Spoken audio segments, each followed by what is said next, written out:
Fa hotoizantsika ao anatin'ny vaovao ara-politika atranomofony fampahalalam-baovao mametraka maneho ny aiainy kosa ny amin'ny isin'ny fifidianana madio malalaka ary mangarahara ny filohan'ny monima Andriamatoa Monja Rondefo Omaly nandritra ny seminera nataon'ny sampana antoko monima Antananarivo renivohitra teny Ampefilomo no nanehony izay nisy ara fampitandremana izay nataony tamin'ireo mpitondra rahantsika any anjenjiny izay.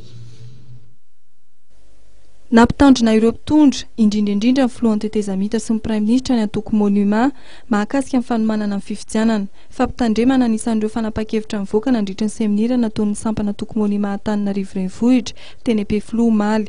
Fotoana iray nahafahan'ny filoha nasionalin'ny monima Andriamatoa Monja Rondefo namaky-patsilana ireo zavatra tsy mety ataon'ny fitondrana ka mampisy ny fanahinany amin'ny isin'ny fifidianana madio malalaka ary mangarahara tokoa.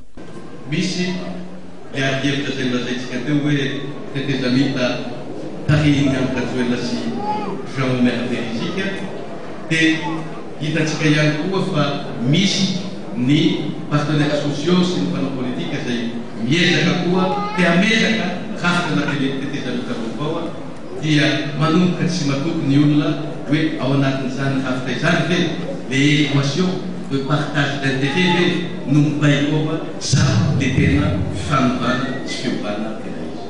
Anisan'ny voaresaka tamin'ity seminera ity ny fikoroson'ny farim-pianan'ny malagasy, ny firongatry ny tsy fandriam-pahalemana, ny fitombony tsy fananana asa, ny fahasarotany fahazoana fitsaboana na koa fanabeazana izay mifanohitra tanteraka amin'ireo fanomezan-tokona atao tamin'ny taona 2004 nandritra ireny fihetseham-bahoaka ireny.